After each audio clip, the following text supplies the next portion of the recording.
Now, today, we are living in an age which is quite peculiar, because in the world of science, there are no longer any secrets, because the method of science requires that all scientists be in communication with each other. And therefore, that every scientist, as soon as he has discovered something or got a good idea, he rushes into print. And it's important for him to do so, because some other scientist somewhere else in the world might be thinking about something on the same lines and would be stimulated in his work by this man's speculations, even if not by discoveries. And so the whole scientific world tries to remain in communication. And for this reason, it was absolutely impossible to keep atomic energy a secret. In former ages, that might have been managed, because there were many secrets once upon a time. And people were not admitted to these secrets unless they were in some way tested and found capable of handling them without running amok. We live in such a dangerous age because all the secrets are out in the open and anybody can run amok with them. And that's just the situation we have to face, and that is just the situation we have to handle. It is too late to stop it, because that would be, as they say, locking the door after the horse has bolted. The vice president of an extremely important corporation in the United States, very progressive and very vital, a few months ago said, there are two major forces operating in the world today, for good or for evil. One is Red China, the other is LSD.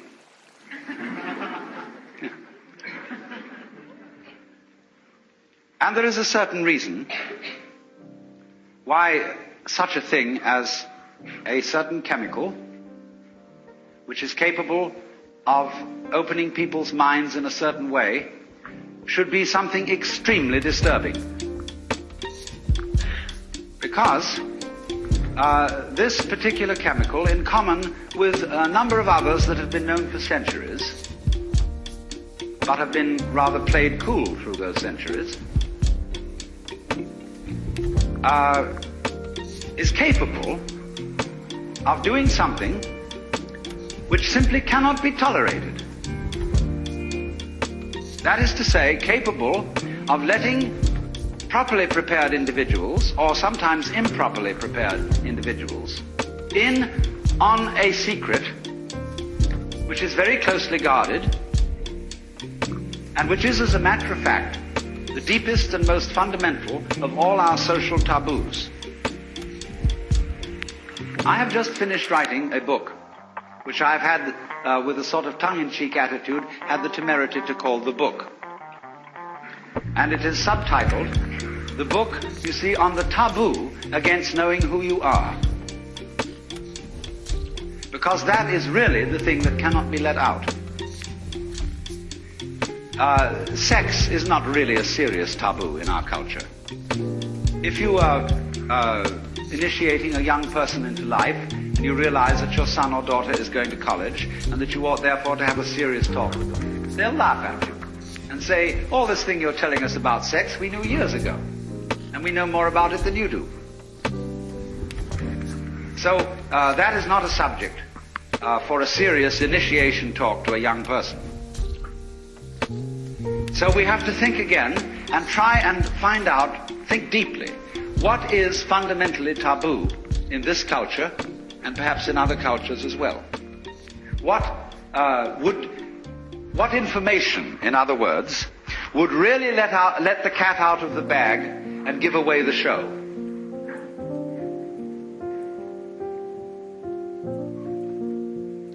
Now, quest around a bit. Ask yourself this: for what reason would a person be considered hopelessly insane? What sort of claims must a person simply not make? Well, there is one, and that is if anybody claims that he is God. that simply isn't done. Certainly not in our culture, although it's very frequent in India. But in our culture, that is simply not allowed, because we, most of us, from a Christian background, and if not that, from a Jewish background, and there's a great deal in common. Because both Christians and Jews are deeply concerned about somebody called Jesus Christ. Both Christians and Jews are in a way followers of Jesus Christ, in different ways. He is a problem to both. Because he was the man who came out and discovered he was God. And that simply is impermissible. The Jews handled it in one way. The Christians handled it quite as effectively in another way. The Christians handled Jesus perfectly, even more tactfully than the Jews, by putting him on a pedestal and saying, this was the only man who ever was God, and nobody else was really so before, and certainly nobody can be so afterwards. Stop right there. Put him on the altar, bow down to him, worship him, so that everything he had to say will be null and void.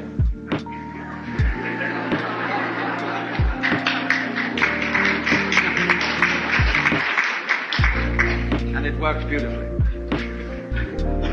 But you see, the trouble about deep secrets is they can't be repressed indefinitely. Now here's the problem, you see, that there are certain processes in the universe. They go together. And that is the secret. There really is no other secret than that. But it is thoroughly repressed. And therefore, we are all educated to feel that we've got to fight for the white because the black might win. We've got to survive. You must survive. That's the great thing we're all working under. And pounding it out day after day in anxiety. Because this is a description of anxiety. Anxiety is the fear that one of a pair of opposites might cancel the other. Forever. And if by any chance, by any means, you find out that that is not so, you have an entirely new attitude to what human beings are doing, which may be very creative, but which also may be very dangerous. You see through the game called white must win. Expected and commanded to behave in a way that will be acceptable only if you do it voluntarily. You remain permanently mixed up. That, if anything, is permanent brain damage.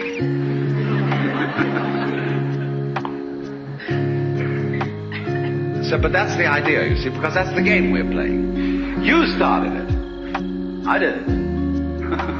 See? That's the game we're playing. We can make all kinds of complexities out of that, and really, in a way, have enormous fun.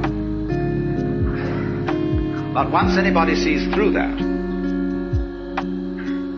well, we're frightened.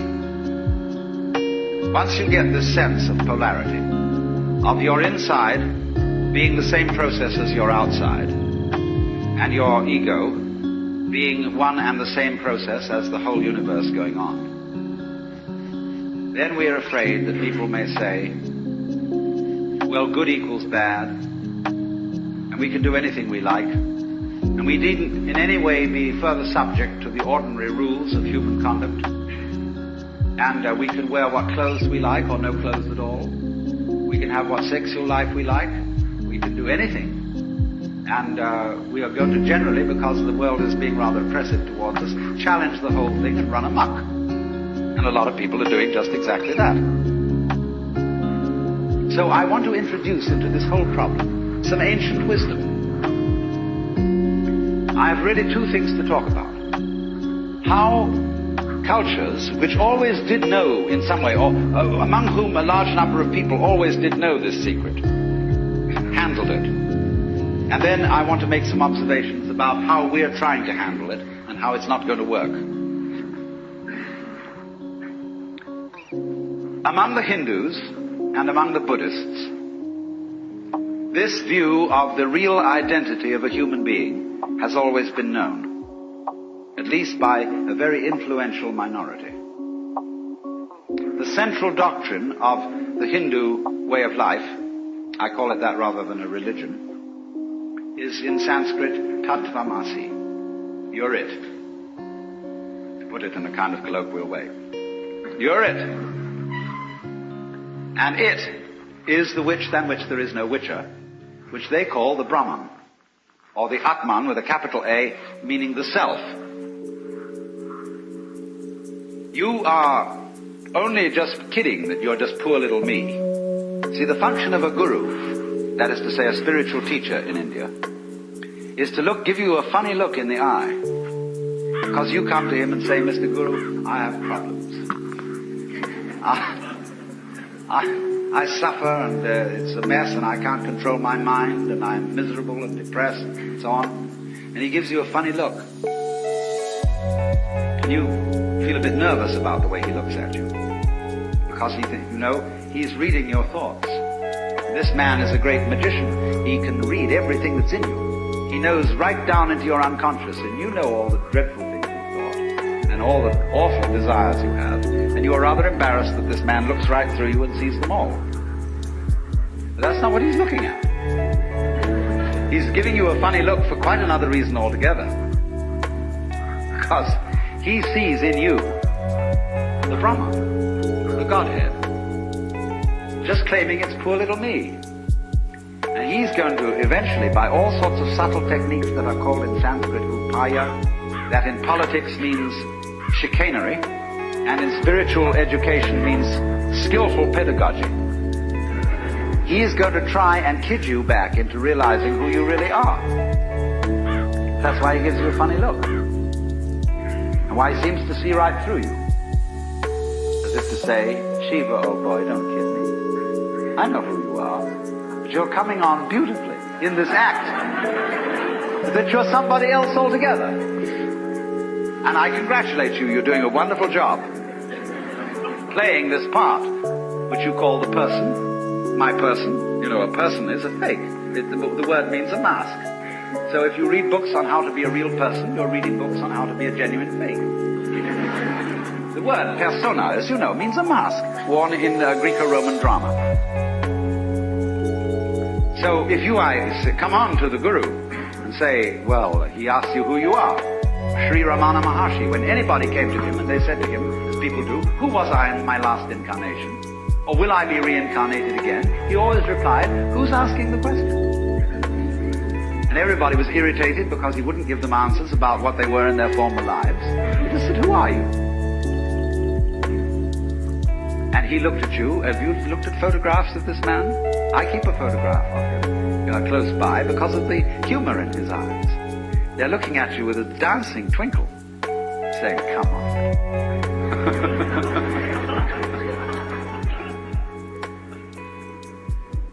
Now then, in these Asiatic traditions, it is well recognized that people who get the knowledge that you're it may very well run amok. And therefore they always couple any method of gaining this, whether it is yoga, whether it is smoking something or drinking something or whatever is the method, they always couple it with a discipline. Now I know the word discipline isn't very popular these days, and I would like to have a new word for it, because most people who teach disciplines don't teach them very well. They teach it with a kind of violence, as if a discipline was something that is going to be extremely unpleasant, that you're going to have to put up with. But that's not the real secret of discipline. I would prefer to use the word skill. Discipline is a way of expression. Say you want to express your feelings in stone. Now stone doesn't give way very easily. It's tough stuff.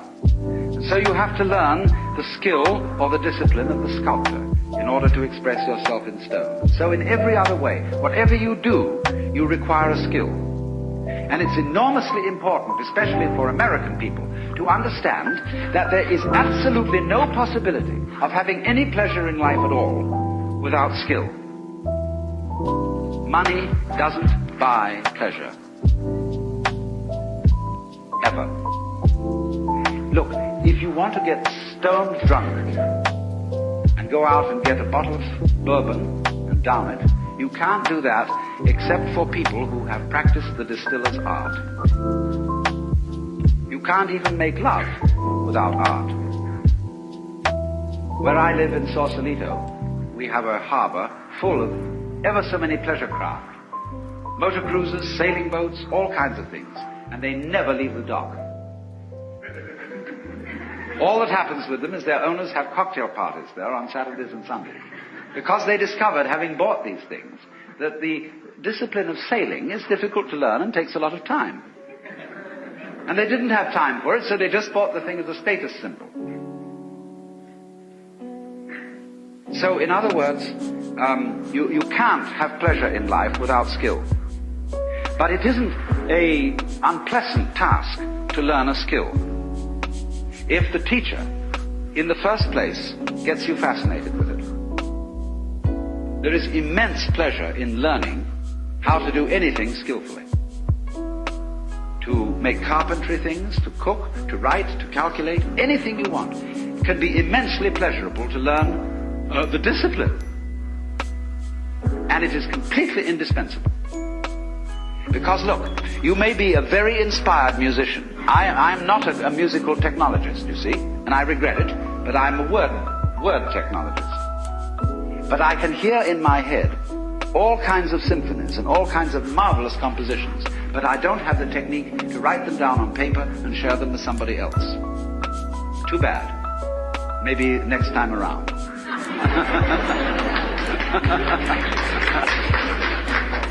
But you see, so far as words are concerned, I can express ideas because I have studied language. And I've worked very hard. Not that I didn't like it, I intensely enjoy the work of writing a book, although it is difficult. But it's fascinating. To say what can never possibly be said. So, you see what's happening. What you have to do, you have inspiration, but then you have to have technique to incarnate, to express your inspiration. That is to say, to bring heaven down to earth. And to express heaven in terms of earth. Of course, they are really one behind the scenes. But there's no way of pointing it out unless you do something skillful. You see, we are all, at the moment, absolutely in the midst of the beatific vision.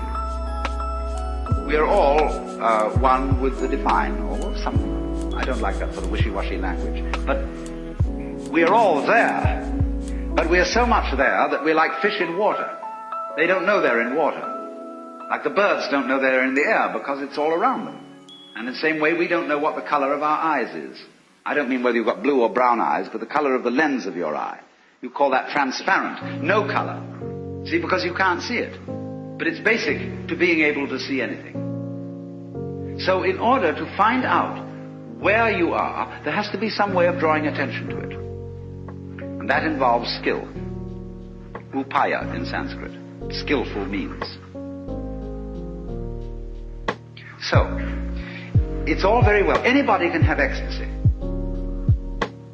Anybody, as a matter of fact, can become aware that he is one with the eternal ground of the universe. But since that's what you are anyway, I'm going to ask, so what? When a hero goes on an adventure, and he leaves his people, and is going to a strange land, he can go away and just hide himself round the corner in an obscure house, and then appear a year later and say, I've been on a heroic journey, and tell all sorts of tales. And they say, prove it. Because they expect him to bring back something which nobody has seen before. Then they believe you've been on a journey. So in the same way, exactly, anybody who goes on a spiritual journey must bring something back. Because if you just say, oh man, it was a gas. Anyone can say that. Now this is why in the doctrines of Buddhism there is a differentiation between two kinds of enlightened beings. They are both forms of Buddha, which is to say the word Buddha means somebody who has awakened, who has discovered the secret behind all this. And in other words, all this thing we call life with its frantic concerns is a big act, which you, in your unconscious depths, are deliberately setting up. So you can do one of two things when you discover this. You can become what's called a pratyeka Buddha. That means a private Buddha who doesn't tell anything. Or you can become a bodhisattva. A pratyeka Buddha goes off into his ecstasy and never is seen again. Bodhisattva is one who comes back and appears in the everyday world and plays the game of the everyday world by the rules of the everyday world. But he brings with him upaya. He brings with him some way of showing that he's been on the journey, that he's come back, and he's going to let you in on the secret too. If you'll play it cool and also come back to join in the everyday life of everyday people. Because this is the rule. If the world is dramatic, if the world, as the Hindus say, is a big act put on by the divine self, one of the rules of coming on stage is that you don't come on as yourself. You come on as the part that you're going to play. It's very bad form if an actor always acts the same way. That's what's called a star, as distinct from an actor. A real actor can become anything. And so, but in private life, well, he's just Mr. Jones. But he doesn't come on the stage that way. So in the same way, if you know that behind the scenes, in the depths, fundamentally, you are it, you don't come on that way. It always comes on as something else. That's the rule of the stage. Because without that, there wouldn't be a play. It would only be reality. No illusion. And the whole point of life is illusion. From the word Latin ludere, to play. Showbiz. The show must go on, so don't give it away. But the truth has a way of leaking. It gets out. But then the important thing is, you see, when the truth gets out, those who catch hold of it must find a way of staying in contact with what society calls reality.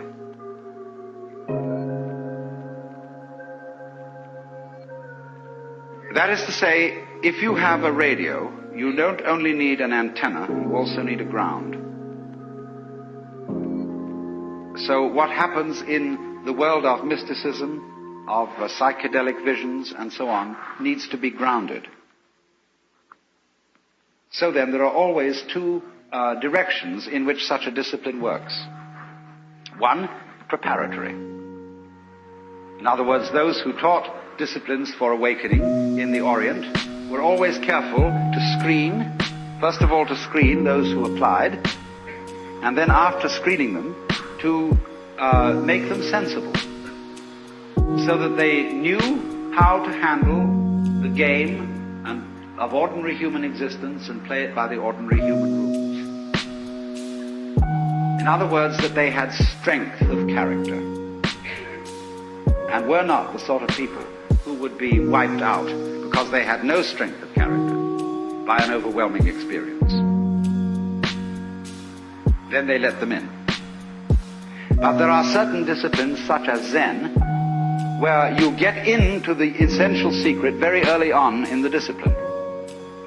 And after that, they are concerned with much more training in showing you how to use it, how to use the power, to use the vision which you have acquired. And so it is with the current, what we will call LSD scene, that is raging through the United States. It unfortunately lacks discipline. And I'm not trying to say this in a kind of severe, authoritarian, paternalistic way, but only that it would be so much more fun if it had it. In other words, when people try to express what they have seen in this kind of changed state of consciousness, they show 5 movies going on at once, projected upon torn bed sheets, with stroboscopic lights going as fast as possible at the same time, and 11 jazz bands playing. And they're going to blow their minds, maybe.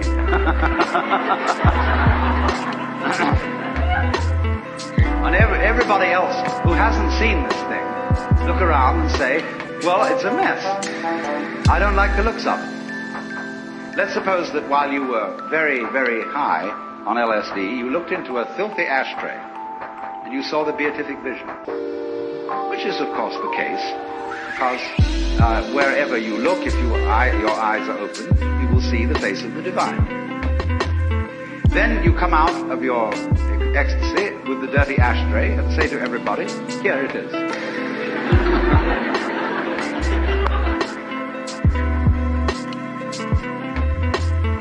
No.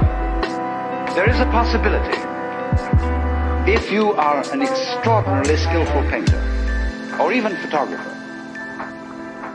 of presenting the dirty ashtray so that everybody else will see almost what you saw in it. But you will have to have a technique which will translate every grain of ash into a jewel. Because that's what you actually saw. But that requires mastery of an art. And I'm afraid people think that all it's necessary to do is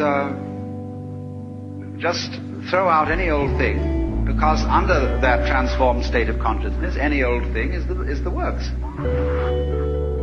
But nobody else can see it if they haven't shared that point of view. So then,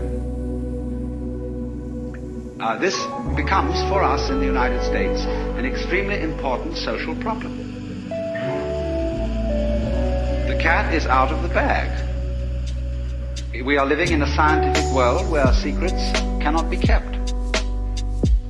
And anyone, anytime, can pick up something which will short-circuit all the ancient religious techniques, yoga practice, meditation, etc., etc. This is all very embarrassing, but it will happen. Not for everybody, but for a lot of people. And they will see what all those sages and Buddhas and yogis and prophets saw in ancient times. And it will be very clear.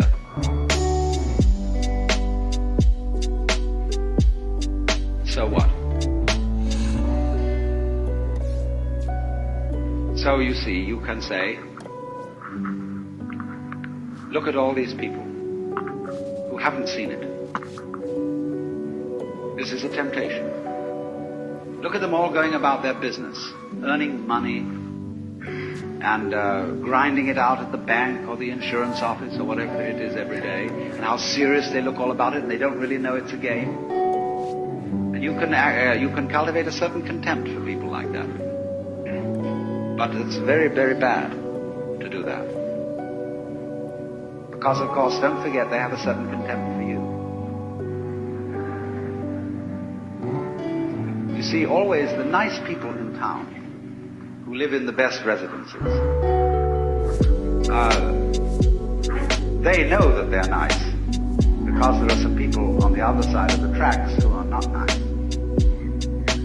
And so at their cocktail parties, they have a lot to say about the people who are not nice, because that boosts their collective ego. There would be no other way of doing it. You don't know that you're a law-abiding citizen unless there are some people who aren't. And if it's important to you to congratulate yourself on being law-abiding, you therefore have to have some criminal classes, outside the pale, of course, of your immediate associates. On the other hand, the people who are not nice, they have their parties. And they boost their collective ego by saying that they're the people who are really in. Whereas these poor squares who deliver the mail faithfully and who carry on what you call responsible jobs, they're just dupes. Or when they earn their money, all they do is they buy toy rocket ships with it. And go roaring around and so on, and they think that's pleasure. So the people who are not nice boost their collective ego in that way. Neither of them realizing that they need the other just as much as a flower needs a bee and a bee needs a flower.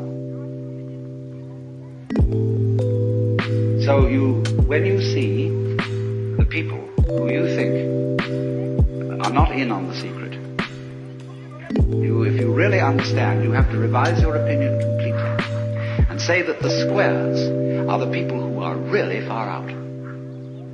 Because they don't even know where they started.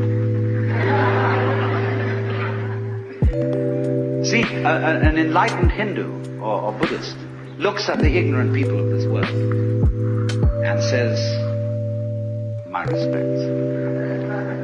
Because here I see the divine essence, having altogether forgotten what it is, and playing the most far-out game of being completely lost. Congratulations. How far out can you get?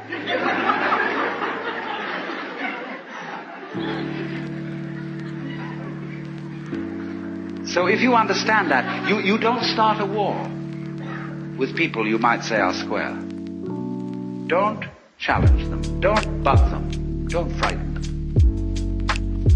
The reason is not because they are immature, because they are babies, and you mustn't scare babies. It's nothing to do with that. You mustn't frighten them because they are doing a very far-out act.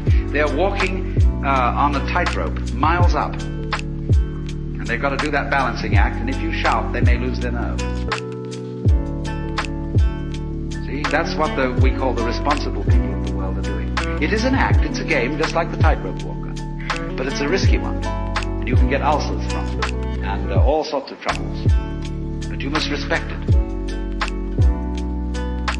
Say, congratulations on being so far out. When there's been an enormous proliferation of techniques for subjecting every kind of natural process outside the human skin and now increasingly inside the human skin to some form of rational control. As we succeed in doing this, it also becomes apparent that we're failing. That the process becomes of such a high degree of complexity that we begin to feel that we're standing in our own way. That everybody complains the state of affairs in the modern world, in the technological world, is so complicated that nobody can understand it. Nobody really knows what to do.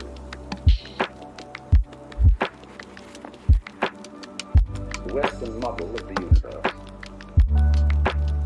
is political and engineering or architecture.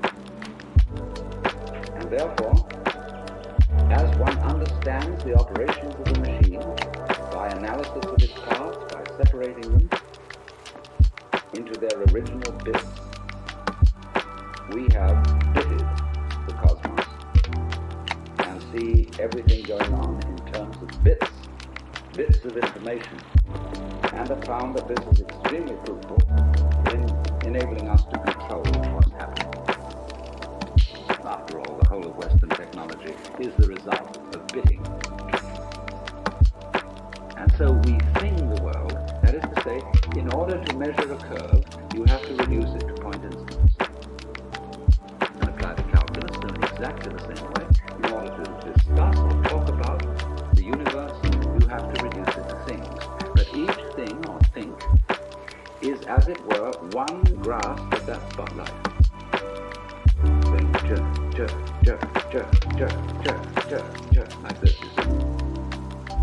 So we reduce the infinite wiggliness of the world to grasps or bits. We're getting back to biting, you see, the idea of the teeth, to grasps of thought.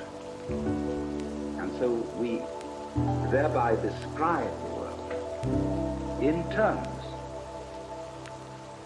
of things, just as that fisherman could describe his view by the number of net hole over through which the view was showing. But the problem that arises is this. First of all, very obviously, everybody knows, I hardly need to mention it. Go to the science of medicine. You get a specialist who really understands the function of the gallbladder. And he's studied gallbladders ad infinitum. And he really thinks he knows all about it. But whenever he looks at a human being, he sees it in terms of gallbladder. And so if he operates on the gallbladder, he may do so very knowledgeably about that particular area of the organism. But he does not foresee the unpredictable effects of this operation in other connected areas, because the human being's gallbladder is not a thing in the same way as a spark plug in a car can be extracted and a new one replaced. Because the system isn't the same. There is a fundamental difference between a mechanism and an organism, which can be described operationally. Mechanism is assembled. You add this bit to that bit to that bit to that bit. But an organism grows. That is to say, when you watch in a microscope a solution in which crystals are formed, you don't see this shape. It's like when you watch a photographic plate developing. But suddenly, the whole area which you're watching seems to organize itself, to develop, to make sense. Moving from the relatively simple and gooey to the relatively structured and prickly. But not by addition. So then,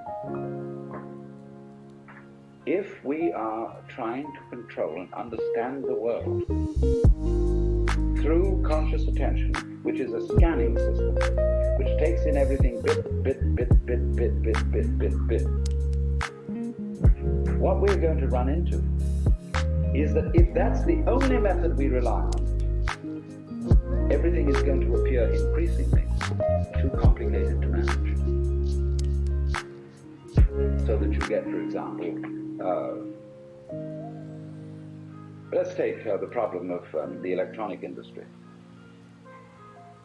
The catalogs of products that are being produced over the world by the electronic industry. Who has read all the catalogs? How do you know whether you've got something you're working on, whether it's patented or not? Who else has taken out a patent? Has anybody had time to read all the catalogs? Well, nobody has. They're just voluminous. And it's exactly the same in almost any other field. There's an information explosion, like a population explosion. How on earth are you going to scan all that information? Yes, of course you can get computers to help you in this direction. But by Parkinson's law, the sooner you become more efficient in doing this, the more the thing is going to develop, so you will have to have more efficient computers to assimilate all the information. You'll be ahead, but only for a short time. So you see, there's this problem of the sort of competition of consciousness, of it. How fast can you go? Keep track of things. And say, I've got a good memory, I can keep track of it. You say to you, I bet you can't. I'm a little more complicated than you. See, the musicians do this, or the drummers do this. And they get things going, and they start, and so long as they count, and lots of musicians do count, it's crazy, but they do. And they count, and they out-complicate each other to the point where you can't retain it any longer in memory. So you say, okay, if I can't retain it, we've got this gadget here that can. And we've got these marvelous mechanical memories that they will retain. They'll go much more fancy. They'll go to duty at a colossal theater like that, you see. And it's the same old problem. because you get something that can outdo that.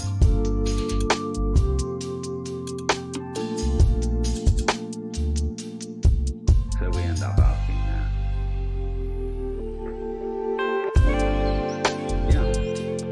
supposing there were some other way of understanding things. Let's go back from the spotlight to the floodlight and the extraordinary capacity of the human nervous system to comprehend the situation instantaneously without analysis. That is to say, without verbal or numerical symbolism of the situation in order to understand it. I hope you understand what I mean. We do that. We have this curious ability of pattern recognition, which the mechanical systems have only in a very primitive way.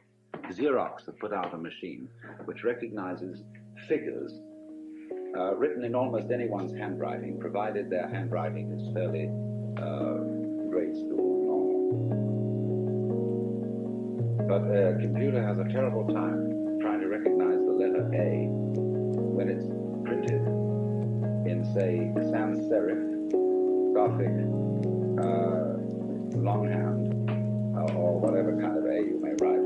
The human recognizes instantly this pattern, but the computer is still at a disadvantage here. It seems to lack a kind of capacity I would call field organization, because it's all punctive, it's digital. Like a newspaper photograph, you know, which when you look at it under a microscope is all dots. Now, so the problem is this.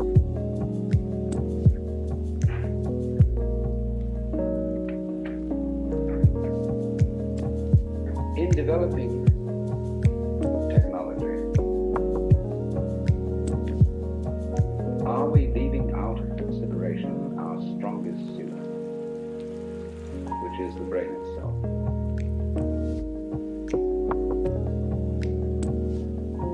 See, we are at a situation where the brain is still not really worked out by even the most competent neurologists. It puzzles them. They can't give a model of the brain in numerical or verbal language. Now, you are that, you see. You are this thing. You yourself are this thing which you yourself can't figure out.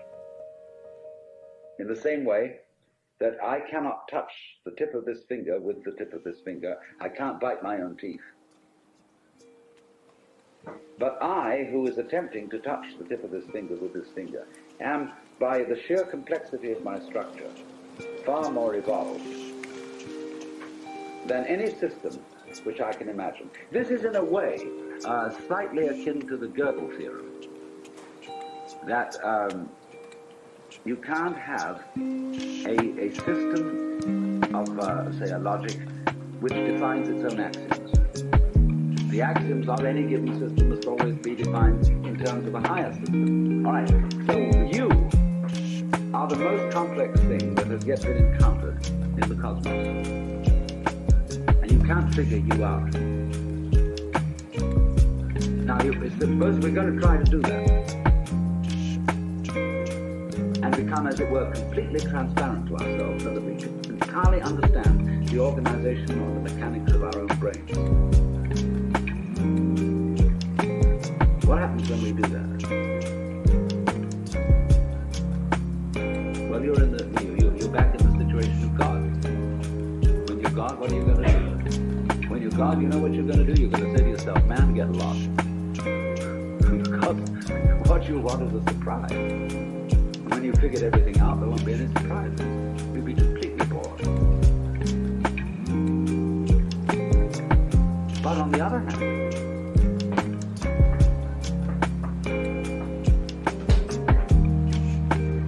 a person, I would say, who is really functioning completely is basically a person who trusts his own brains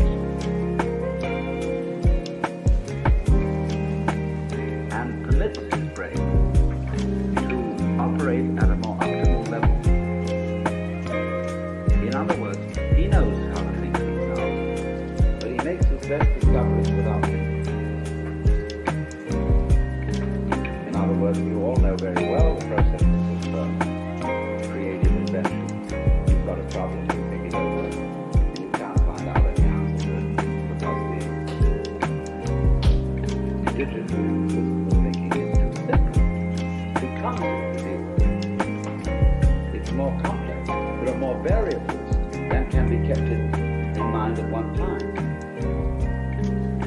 So you sell silicon, or you go to the Institute of Advanced Studies at Princeton, behavioral sciences at Stanford, where they pay you to goof off, which is kind of an excellent idea. And you moon around, and you've got a blackboard, and you look out the window and pick your nose, and so on. And your brain eventually hands you the solution to the problem. And you immediately, because you have technical knowledge, you recognize that's the solution. But then, naturally, you go back and check it out. And you work the bit by bit problem and say, now, does it come out in those terms? And if it does, everybody will agree with you. Yes, that's the answer. But if it doesn't come out in those terms, they won't agree with you.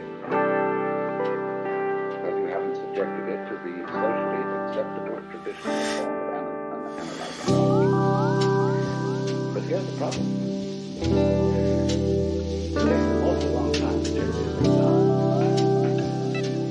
It takes an awful long time to arrive at the solution that you've got, things like that, by a purely calculated process. Most of the situations sometimes are assumptions they don't so that an enormous amount of carefully worked out scientific knowledge is trivial. Very well, very finely worked out, but much too late. Because life prevents it.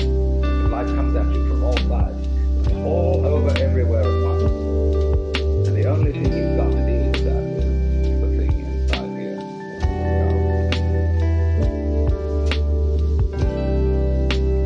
Now, I'm not saying that to put down all this marvelous work of calculation brought to immense sophistication electronically. Not at all, because actually you people are the first people to understand the limitations of your own kind of knowledge. And you're going to have to tell the politicians about it. They don't. They think that this kind of knowledge is the answer to everything. And I think most of you know this. Which is not something, I repeat, against technology. I only say that when you walk, you put your right foot forward. And that's fine, but then you must put your left foot forward. So let's say that the great technological enterprise has been putting the right foot forward. But you must bring up the left foot. That is to say, bring up re-evaluation.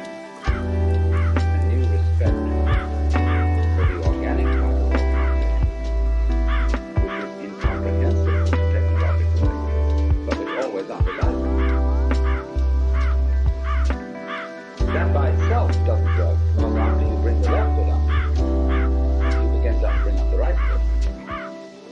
The analytic. After goo comes prickles, and after prickles comes goo. You have to keep this thing up. And I think our danger at the present time is that we are so heady, so delighted with the results of prickles, and we've got to let back a little bit of food into the system. Well now, what we've got to try and do is, I think, to work out a way of making the brain itself complex. And this is the thing that civilized education has neglected.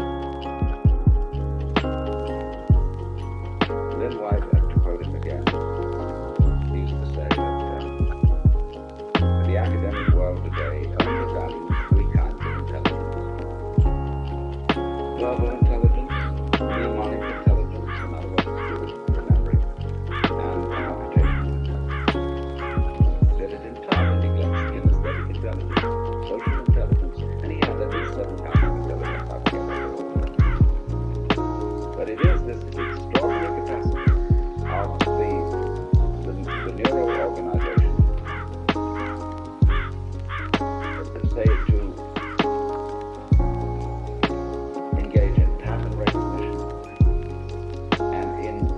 solving instantly certain complex problems without knowing how it's done.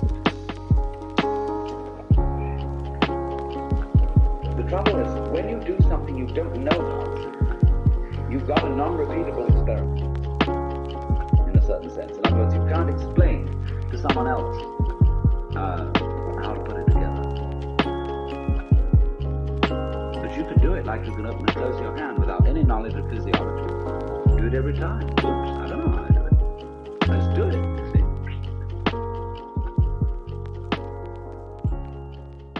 So we have an enormous potential of intelligence, of knowing how to do all sorts of things, which, to the extent that we are academically minded people, we won't allow ourselves to do, because we can't explain it. You know, for example, there's a way of cooling a brazing furnace. Very simple. But engineers say it's theoretically impossible. It can't happen. It's like bees can't fly by the laws of aerodynamics, but they do.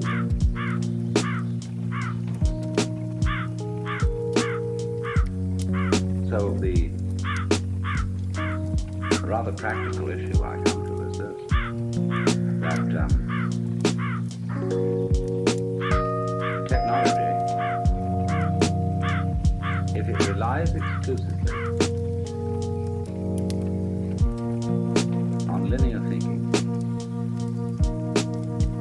is going to destroy the environment.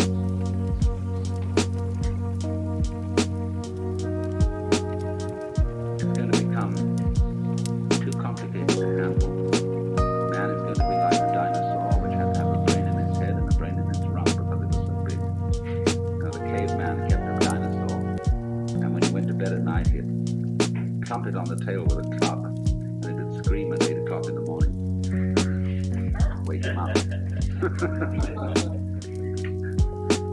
It seems to me we're getting into that kind of saurian situation with our technology, which is going to lead us to extinction.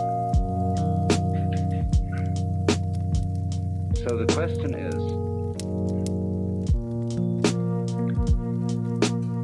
are we going to foul things up by insisting on using linear input information and controlling it as the dominant tool of controlling the world? Or can we master all that as we have done and still use the linear input and analysis, but with a fundamental trust in our power to assimilate multiple input, although we really don't know how we do it? And my point is that you can't find an absolute which you can pin down, you see. So there always remains in any human operation the basic central thing, which you can't pin down because it's you. Just as the teeth can't bite themselves. Now, the assumption of Judeo-Christian culture is that man in his nature is sinful and therefore can't be trusted. The assumption of at least ancient Chinese culture is that man in his essential nature is good and therefore has to be trusted. Because they say to us, if you can't trust your own basic nature, you can't really rely on the idea that you're untrustworthy. Therefore, you're hopelessly fouled up. So, this has amazing political and other consequences, this different assumption. If we say, no, we human beings are fallible and basically selfish and really fundamentally evil, and therefore we need law and order. We need a control system to put us in order. We thereby project these control systems into the church or into the police or into somebody who are really ourselves, these guys. It's like daylight saving time. Everybody could simply get up an hour earlier, but instead of doing that, we alter the clock because the clock is a kind of authority. And we say, well, the clock says it's time for you to get up. And the Amerindians laugh at the palefaces because they say, paleface, he doesn't know when he's hungry until he looks at his watch. And so in this way we become clock dominated. And the abstract system takes over from the physical, organic situation. And this is my big pitch, if I'm going to make a big pitch, is that we've run into a cultural situation where we've confused the symbol with the physical reality, the money with the wealth, and the menu with the dinner. And we're starving on eating menus.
That the process becomes of such a high degree of complexity that we begin to feel that we're standing in our own way. That everybody complains. The state of affairs in the modern world, in the technological world, is so complicated that nobody can understand it. Nobody really knows what to do. That, for example, you want to run a small business, and you find you run into such enormous legal hassles that you need so many secretaries to do the paperwork that you can hardly do the business. That you're trying to run a hospital, or that you have to spend so much time making records and writing things down on paper that you don't have much time to practice medicine. That you're trying to run a university, and the requirements, the recording, the endless red tape of the registrar's office and the administration is such that the actual work of research and teaching is seriously hampered. So the individual increasingly feels himself obstructed by his own caution. This is basically what it is. Now, to explain myself first of all, because most of you are strangers to me, I am a philosopher who has for many years been interested in the mutual fragmentation of Eastern cultures and Western cultures, studying Oriental ideas, not in the spirit of saying to the West, you ought to be converted to Oriental ideas, but in the spirit of saying, you don't understand the basic assumptions of your own culture, if your own culture is the only culture you know. Everybody operates on certain basic assumptions, but very few people know what they are. You can say very often in the art of this sort of character, who's an American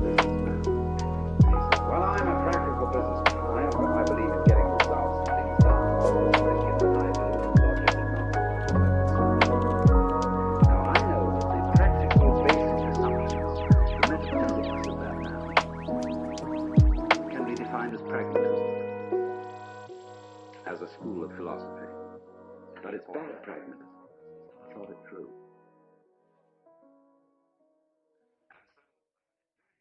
You see, to get down to what are your basic assumptions. What do you mean by the good life? What do you mean by consistency? What do you mean by rationality? What you mean by these things is by contrasting the way you look at something. It's looked at in another culture. Cultures which are in some ways as sophisticated as our own, different from our own as possible, and of course the bizarrest was that the Chinese were optimal. These things. And of course, the ideas of these people, by studying their life goals, we could become more aware of our own. It's a little principle of transformation. You don't establish the situation of a particular object. You observe it from two different points of view, and thereby calculate its actual response.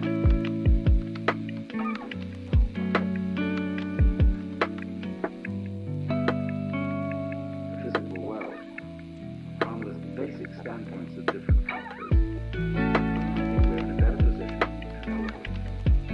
We have one single line of sight. And arising out of this, there is some food which I would call the problems of human equality. And then these are related to the environment.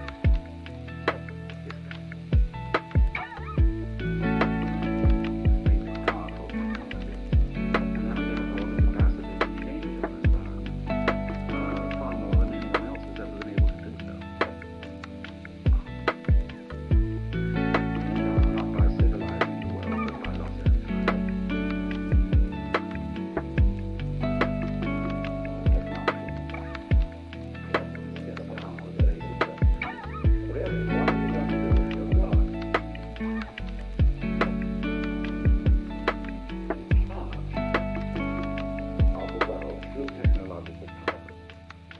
and instead of leading evolution,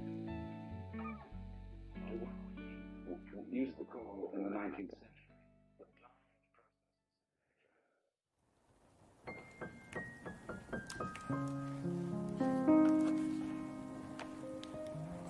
evolution anyway, forces of nature, but now we are going to direct it ourselves. Control over genetic systems, control over the nervous system, over all kinds of systems. Then, simply what do you want to do with it? But most people don't know. And have never even seriously confronted the question of what they want. A good system is to sit down and write a solid paper of 20 pages. What would you really like to happen if you could make it happen? Most people really thinking, because a lot of the things you think you want are not things you want to go for. First thing, the same illustration. Every night, any dream you want to dream. And you could, of course, one night dream will be 75 years of subjective time.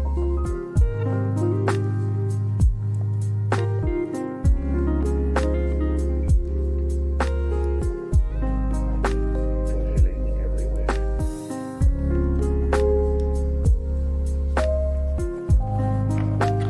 The most magnificent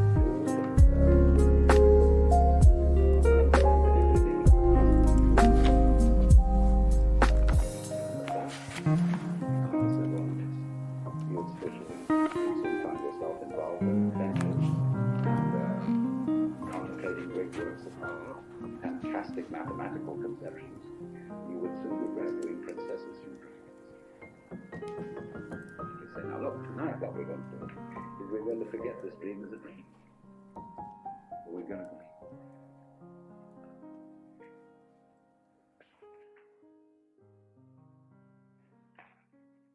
find that one, you'd say, ooh, wasn't that an adventure? Then you would think, more far out, moral, and let me control, knowing that you'd always come back to center. But while you were off in the dream, you wouldn't know you were going to come back to center, be in control. And so eventually you would be dreaming a dream in which you found yourselves all sitting around in this room, listening to me talking, all involved with a particular life.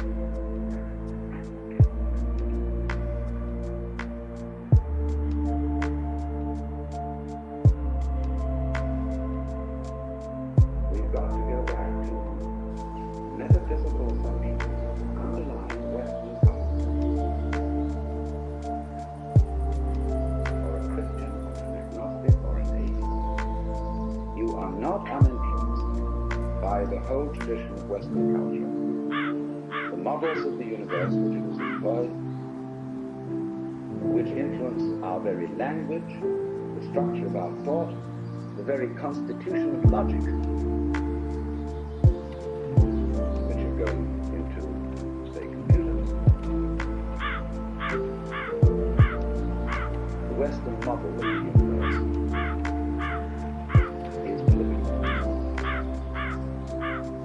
and engineering and architecture. It's natural for a child to ask his mother, how was I made? It would be inconceivable for a Chinese child to ask, how was I made? It might ask, how was I grown? Or how did I grow? But not how was I made, as if I were an artifact, something put together, something which is a construct. But all Western thought is based on the idea that the universe is a construct. And even when we got rid of the idea of the constructor, the personal God, we continue to think of the world in terms of a machine, in terms, say, of Newtonian mechanics, and later in terms of what we call quantum mechanics, although I find it rather difficult to understand how quantum theory is, in any sense, mechanics. It's much more like organics, which is, to me, a different concept. However, that may be. It has percolated, you see, into the roots of our common sense that the world is a construct, is an artifact. And therefore, as one understands the operations of the machine by analysis of its parts, by separating them into their original bits, we have bitted the cosmos and see everything going on in terms of bits of information. And have found that this is extremely fruitful in enabling us to control what's happening. After all, the whole of Western technology is the result of bitting. Let's suppose, you want to eat a chicken. You can't eat the whole chicken at once. You have to bite it. You have to reduce it to bits. But you don't get a cut-up fryer out of an egg. It doesn't come that way. So what has happened is this.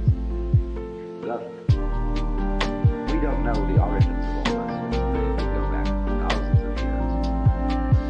The way we develop the art of thinking, which is essentially calculus, is this. The universe as it comes in nature, the physical universe, is something like a Rorschach drop. It's all wiggles.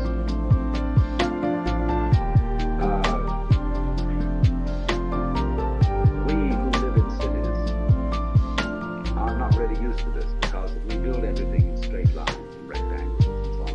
Wherever you see this sort of thing, you know human beings have been around because they're always trying to straighten things out. But nature itself is clouds, is water, is the outlines of continents, is mountains, is biological existences, and all of them wiggle. And wiggly things are to human consciousness a little bit of a nuisance, because we want to figure it out. And it is as if, therefore, some ancient fisherman one day held up his net and looked at the world through the net. He said, "My, just think of that. There I can see the view. It's one, and that peak of that mountain is 1, 2, 3, 4, 5, 6 holes across. And the base is 1, 2, 3, 4, 5 holes down. Now I've got its number. See? So the lines of latitude and longitude, the lines of celestial and terrestrial latitude and longitude, the whole idea of a matrix, of a looking at things through graph paper painted on, printed on cellophane, is the basic idea of measurement. This is the way we calculate. We break down the wilderness of the world into comprehensible, countable, geometrical units, and thereby figure it and construct it in those terms. And this is so successful up to a point that we can, of course, come to imagine that this is the way the physical world really is. Discrete, discontinuous, full of points. In fact, a mechanism. But I want to just put into your mind the notion that this may be the prejudice of a certain personality type. You see, in the history of philosophy and poetry and art, you always find the interchange of two personality types, which I call prickles and goodies. The prickly people are advocates of intellectual porcupinism. They want a rigor, they want precise statistics, and they have a sudden clipped attitude in their voices, and you know this very well in academic circles, always. And they accuse other people of being disgustingly vague and miasmic and mystical. But the vague, miasmic, and mystical people accuse the prickly people of being mere skeletons with no flesh on their bones. And they say to you, "You just rattled. You're not really a human being. You know the words, but you don't know the music." And so therefore, if you belong to the prickly type, you hope that the ultimate constituent of matter is consciousness. If you belong to the gooey type, you hope it's